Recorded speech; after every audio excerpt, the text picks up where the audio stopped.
Bienvenue dans Prière Inspirée, je suis heureux de vous retrouver aujourd'hui dans cette nouvelle série, la force de la bienveillance, le pouvoir de la bienveillance, c'est ce dont on va parler pendant toute cette semaine. Nous allons parler de la bienveillance et dans cette première émission, cette question, suis-je le gardien de mon frère? Alors dans Galates au chapitre 5 et au verset 22, la bienveillance fait partie du fruit ou des fruits de l'esprit. On peut lire dans Galates chapitre 5 verset 22, mais le fruit de l'esprit, c'est l'amour, la joie, la paix, la patience, la bonté, la bienveillance, la foi, la douceur, la maîtrise de soi. La bienveillance fait donc partie du fruit de l'esprit. Et si vous êtes né de nouveau, la bienveillance et en fait chacun de ces fruits se trouve dans votre esprit.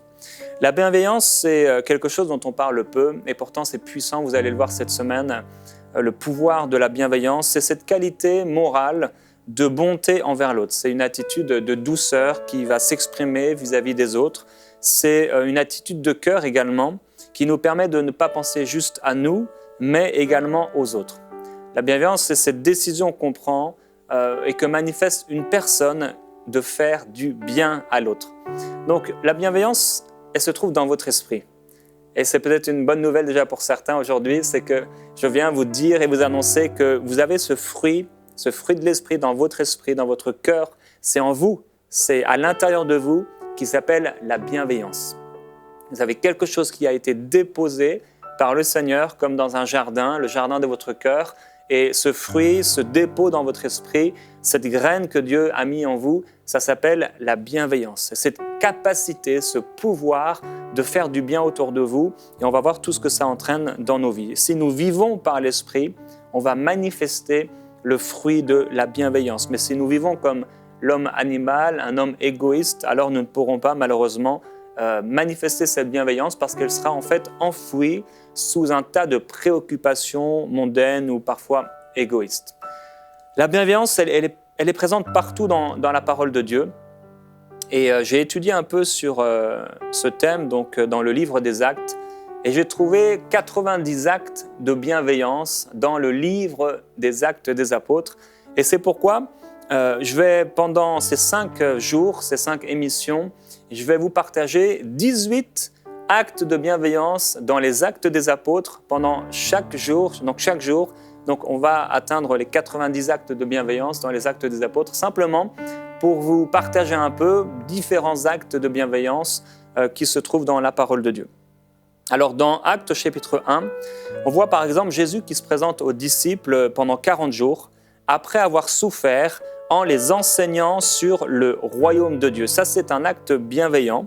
Jésus a souffert et pourtant, il vient, après avoir souffert, enseigner ses disciples. Deuxièmement, il les encourage à attendre la promesse du Père. Ça, c'est encore quelque chose de bienveillant. Il veut qu'ils soient remplis de la présence, de la promesse du Père, de la présence du Saint-Esprit et il les encourage à ce sujet.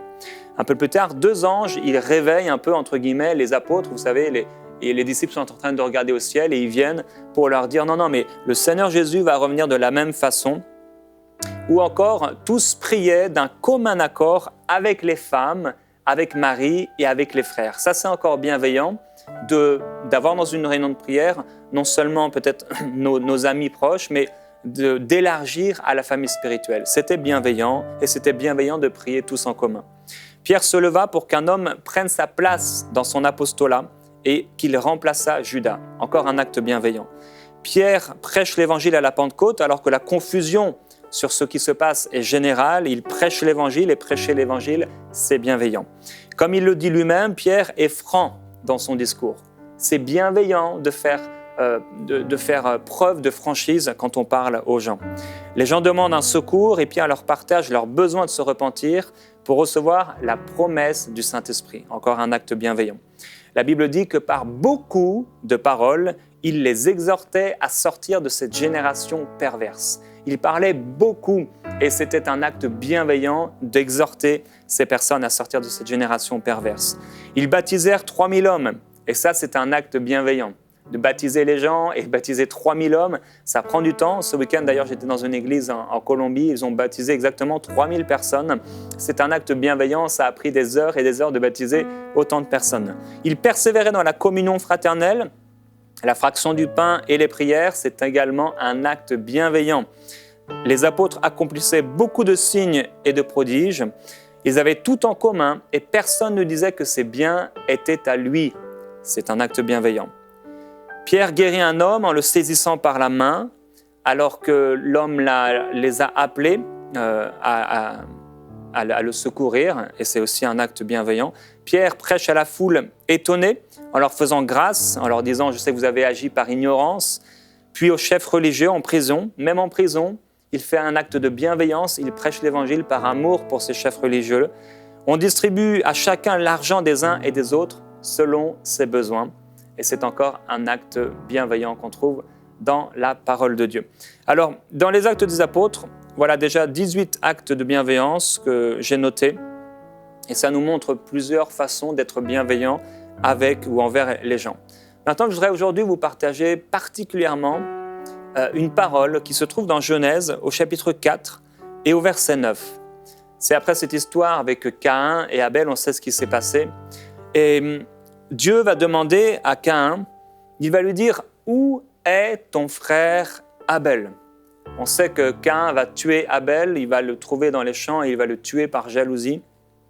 Et Dieu va lui poser cette question « Où est ton frère Abel ?» Caïn va dire « Je n'en sais rien. Suis-je le gardien de mon frère ?» La bienveillance, c'est cette qualité morale, mais plus que morale, spirituelle. Cette qualité qui va nous amener à nous placer comme gardiens de nos frères. On n'est pas obligé de penser à eux, mais on pense à eux. On n'est pas obligé de prier pour eux, mais on prie pour eux. On n'est pas obligé, entre guillemets, de les aimer, mais on les aime. On n'est pas obligé de penser à eux, de prier pour eux, de parler avec eux ou de les encourager, mais on les encourage parce qu'on les aime. On n'est pas obligé de prendre du temps pour eux, mais on le prend. L'apôtre Paul a dit aux Philippiens, « Moi, je n'ai personne qui partage mes sentiments pour vous.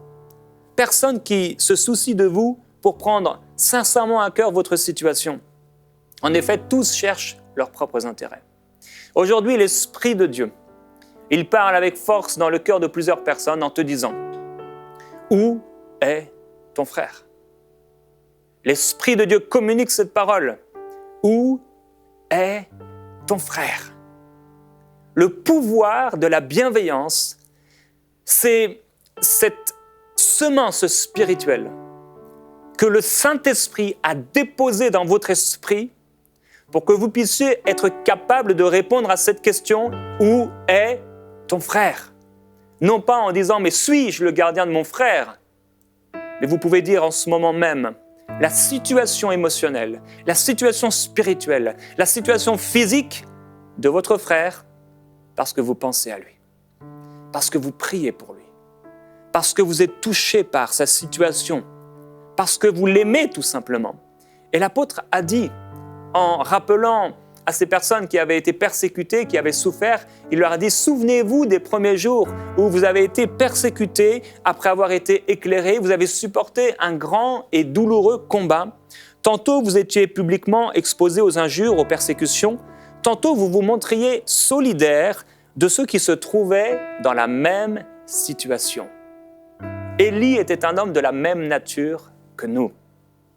Nos frères, nos sœurs se trouvent parfois dans la même situation dans laquelle nous étions il y a quelques années, il y a quelques mois. Peut-être un frère, mon frère, ton frère se trouve dans une situation où il a besoin d'argent et toi-même, tu t'es retrouvé dans la même situation où tu as eu besoin d'argent. Et peut-être qu'on a pourvu à tes besoins, que Dieu a pourvu à tes besoins et tu as eu tes besoins pourvus. Aujourd'hui, tu n'as plus de problème d'argent. Et ton frère se retrouve dans la même situation. Il a besoin d'argent. Et l'apôtre Paul dit, il se trouve dans la même situation. Et vous avez eu compassion pour ces frères qui se trouvent dans la même situation que vous avez traversée. Aujourd'hui, l'Esprit de Dieu parle à ton cœur et il te dit, où est ton frère? La bienveillance nous rend sensibles aux autres. La bienveillance nous fait nous placer comme véritablement gardien. Dans ton esprit, il y a le Saint-Esprit qui habite, et c'est comme si dans ton esprit, il y a plusieurs personnes qui sont là dans ton cœur. Tu penses à eux, tu les portes. Tu les portes comme une femme peut porter un enfant, comme une femme peut porter 2 enfants ou 3 enfants, même avec des triplés ou encore plus. Tu portes ses fils, ses frères. Peut-être ils sont plus vieux que toi, peut-être ils sont plus âgés que toi, peut-être même ils sont rendus plus loin que toi, et pourtant tu les portes. Tu portes ces frères, tu portes ces personnes dans ton cœur, parce que ton cœur s'élargit, parce que tu réalises, le Saint-Esprit a mis en moi un pouvoir, le pouvoir de la bienveillance. Et jusque-là, Seigneur, je ne réalisais pas, je n'avais pas compris, je n'avais jamais saisi que tu avais vraiment mis ça en moi, et que c'était un pouvoir, que c'était une force spirituelle qui me permettait d'enfanter, qui me permettait d'engendrer, qui me permettait d'éduquer, d'instruire et de porter ces gens. Oui, tu peux, dans ton esprit, par le pouvoir de la bienveillance, prendre soin des gens dans la prière, prendre soin des gens physiquement, prendre soin des gens émotionnellement. Tu peux, dans la prière, devenir le gardien de ton frère. Alors oui, la bienveillance nous rend sensibles aux autres. On remarque leur absence ou leur présence, leur bonne humeur ou leur mauvaise humeur. On remarque si elles sont tristes ou si elles sont joyeuses. Cette bienveillance, ça te permet c'est comme un radar. Tu es sensible. Ça t'amène dans une sensibilité spirituelle dont on parlera demain, cette sensibilité surnaturelle. Tu remarques les gens, tu penses à eux. Et Jésus était un excellent ami. On en parlera après-demain. Il était un ami sensible. Il se préoccupe de nous. Dieu est extrêmement bienveillant. Il est un Dieu bienveillant, il est un Dieu qui pense à nous, il est un Dieu qui fait attention à nous, il est un Dieu qui connaît nos joies, nos tristesses. Il est tellement merveilleux, il est tellement glorieux. Et alors que vous écoutez cette émission, vous pouvez déjà lui dire, mais Seigneur, merci pour ta bienveillance. Merci de prendre soin de moi. Merci parce que tu me fais du bien. Merci parce que tu m'aimes. Merci parce que tu comptes chacun de mes jours. Tu fais attention à moi. Tu prends soin de moi. Tu es plein de bonté, plein de bienveillance. Tu es plein d'amour. Et déjà, tu peux, là où tu te trouves, le glorifier. Lui dire, Seigneur, merci pour ta bienveillance merveilleuse. Merci parce que tu connais mes joies, mes peines. Tu sais quand je suis proche ou quand je suis loin. Tu es tellement bon. Merci d'être si bienveillant envers moi. Tu as fait attention à moi, alors que comme disait David, qu'est-ce que l'homme pour que tu prennes garde à lui? Qu'est-ce que le Fils de l'homme pour que tu fasses attention à lui? Tu fais attention à moi. Tu es tellement merveilleux, Jésus-Christ. Commencez à le remercier là où vous êtes, pour l'attention qu'il nous porte. Le Fils qui descend pour nous. Le Fils, le divin, qui prend une forme humaine juste parce qu'il nous aime, juste parce qu'on a de la valeur. Il a fait attention à nous alors qu'on ne méritait rien. Il nous a regardés alors que on n'avait rien. Rien pour être aimé. Il est tellement saint, il est tellement pur. Et notre péché était tellement sale. Et notre cœur était tellement souillé, nos pensées étaient abominables. On était comme une abomination pour Dieu. Et pourtant, il a porté attention. Il nous a regardés. Il nous a aimés. Et il t'aime tellement, il nous aime tellement, il t'aime et il t'aime. Et ce par quoi tu passes, ça ne change rien à son amour. Il va te porter sur ses ailes, il va te porter dans son amour, il va te permettre de traverser cette situation difficile par le pouvoir de son amour, par le pouvoir de la bienveillance, par le pouvoir qu'il a de s'assujettir toutes choses. Il a fait attention à nous, il a pris garde. Il a été un véritable gardien. Il dit, moi, Père, je n'ai perdu aucun de ceux que tu m'as donnés, si ce n'est le fils de la perdition qui a choisi sa part. Je n'ai perdu aucun.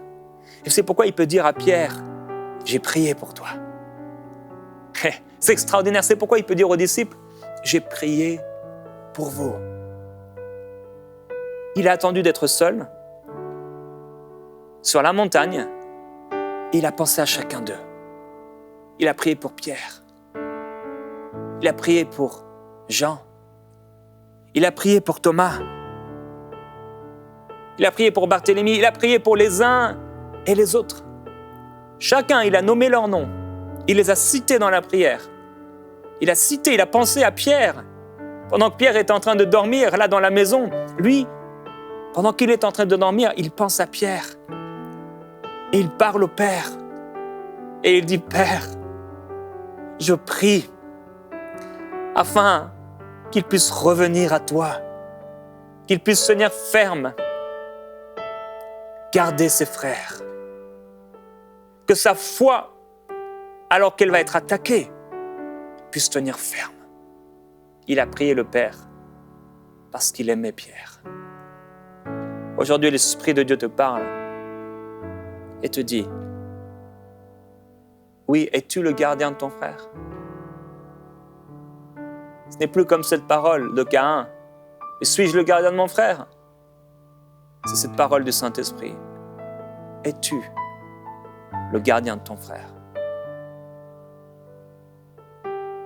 À cause de cette sensibilité, une personne bienveillante, elle va faire attention à la façon dont elle parle aux autres. Elle va faire attention qu'aucune de ses paroles ne blesse l'autre.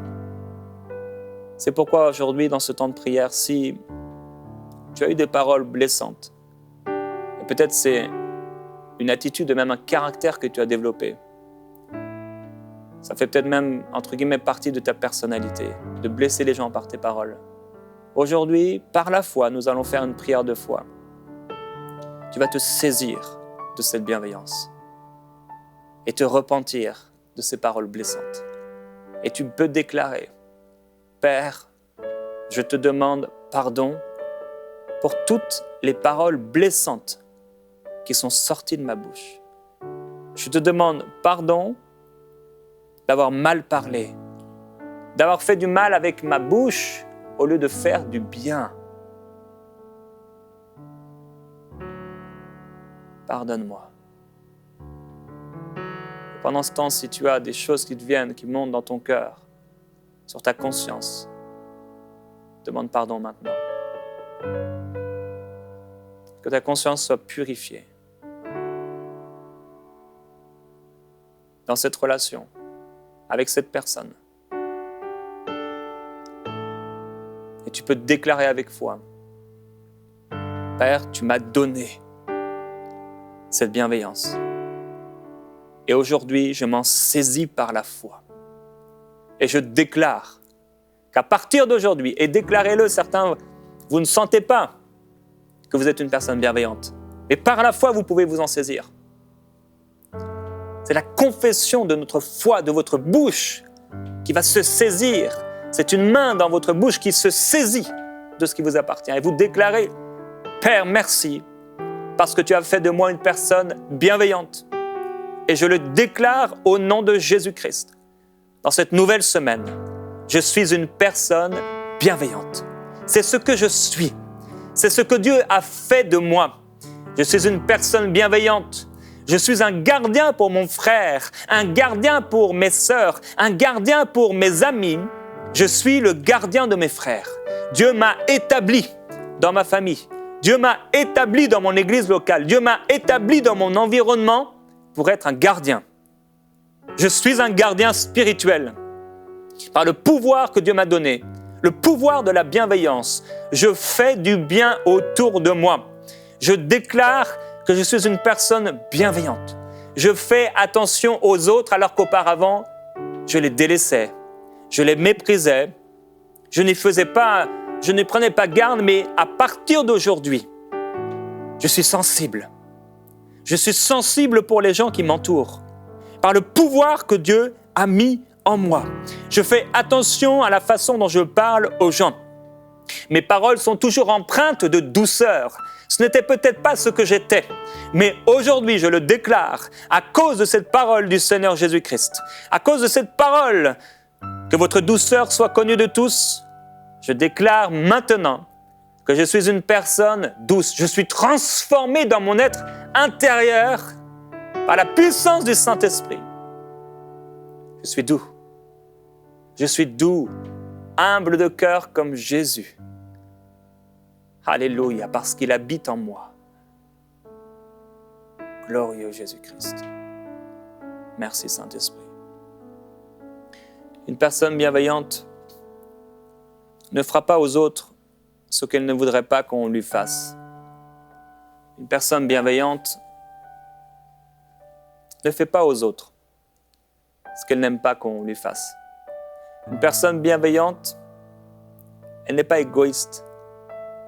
Elle ne pense pas qu'à elle. Parce qu'elle se trouve dans un endroit, dans une salle, ce n'est pas avant tout ses besoins qui doivent être pourvus, ce n'est pas ses besoins qui doivent être entendus, écoutés, mais c'est les besoins des autres. C'est la bienveillance. Et dans ce temps de prière, tu peux dire, Seigneur, pardonne-moi d'avoir été si égoïste. Pardonne-moi d'avoir mis de côté cette force, ce pouvoir. Une personne bienveillante, elle est reconnaissante.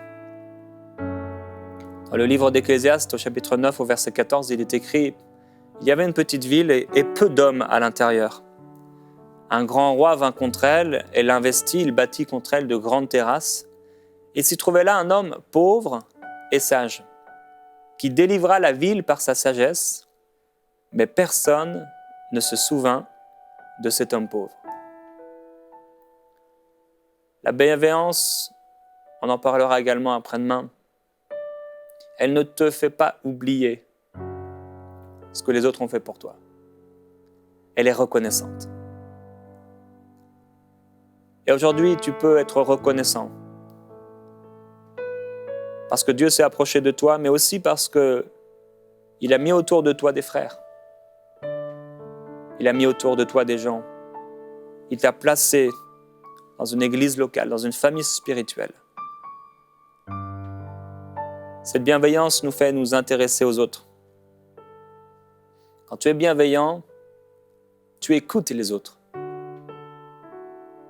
Tu les écoutes. Et Dieu parle à quelqu'un aujourd'hui qui ne sait pas écouter. C'est peut-être même un pasteur, un serviteur de Dieu. C'est un croyant qui ne sait pas écouter. Parce qu'il est constamment focalisé sur lui et il parle tout le temps de lui et il prend toujours la parole en premier et c'est toujours l'attention est mise sur lui. Et aujourd'hui, le Seigneur veut te délivrer, te libérer de cela. C'est tellement important parce qu'un serviteur de Dieu doit pouvoir et savoir écouter les autres. Et là où tu te trouves, dans ce temps de prière, tu peux dire, Seigneur, je veux être transformé. Transforme-moi, Seigneur, afin que ce ne soit plus moi, moi et moi, et que je puisse prendre garde, faire attention aux autres. Je veux savoir écouter. Apprends-moi à écouter les autres. Apprends-moi à écouter les cœurs. Apprends-moi à écouter ce que les gens veulent réellement dire. Apprends-moi à faire attention aux besoins des gens. Les écouter, prendre soin d'eux, faire attention à ce qu'ils disent. Aide-moi à ne plus parler seulement de moi, à ne plus constamment mettre l'attention sur moi. Aide-moi à me mettre en retrait par amour et à écouter, à aimer, à faire du bien. Merveilleux Jésus-Christ. Un dernier point que j'aimerais aborder aujourd'hui, c'est que la bienveillance nous fait dépenser du temps et de l'argent pour les autres. Comme on l'a dit, on n'est pas obligé de penser à eux. On n'est pas obligé de prier pour eux. Ils ne le sauront peut-être même jamais. On n'est pas obligé d'aller leur parler, on n'est même pas obligé de leur donner de l'argent, de leur faire du bien. Mais parce qu'on est bienveillant, on dépense pour eux du temps et on dépense pour eux de l'argent. On n'est pas obligé de s'occuper de la veuve et de l'orphelin. Et pourtant, on prend de l'argent dans notre compte bancaire, on se dit cet argent, ça va être pour cet orphelin. Cet argent, ça va être pour cette veuve. Cet argent, ça va être pour cette association humanitaire. Cet argent, ça va être pour cette association, cet orphelinat. On sort de l'argent, alors que l'argent aurait pu rester. Mais parce qu'on est bienveillant. On dit, Seigneur, tu m'as donné, tu m'as fait du bien, tu m'as béni, et j'ai de l'argent. Eh bien, Père, parce que je t'aime et parce que je suis une personne bienveillante et parce que je veux toujours manifester cette bienveillance et ne pas la bloquer, mais être constamment comme un fleuve de bienveillance. Je prends de l'argent, je fais du bien. Je prends de mon temps, j'appelle un ami, mon frère, pour lui demander comment ça va. Parce que je l'aime, je prends du temps pour lui dans la prière. Avant même un appel, je commence à prier. Je commence à méditer la parole. Et tu me parles. Fais cette prière, Seigneur, parle-moi. Parle-moi pour mon frère. Parle-moi. Qu'est-ce qu'il y a dans sa vie? Une chose que j'aimerais peut-être et que je pourrais peut-être lui donner. Peut-être je pourrais l'aider à y entrer. Ou tout simplement, je pourrais prier pour cette chose. Père, fais de moi un homme de prière. Dis-lui, fais de moi un homme de prière. Une femme de prière. Fais de moi un homme de prière. Un gardien véritable de mon frère. Que ma vie soit transformée, vécue différemment. Qu'en cette semaine, alors que je vais suivre cette série d'émissions et que tu vas me parler, ma vie soit changée. Et façon de penser, ma façon de vivre soit transformée par ta puissance. Transforme-moi, change-moi, parle-moi, viens dans les profondeurs de mon cœur, toucher, déraciner des choses et planter de nouvelles choses. Déraciner des choses et permettre aux choses que tu as déjà plantées, semées, de pouvoir porter du fruit, prendre plus de place.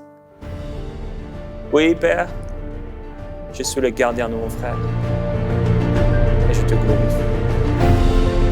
Merci, Père.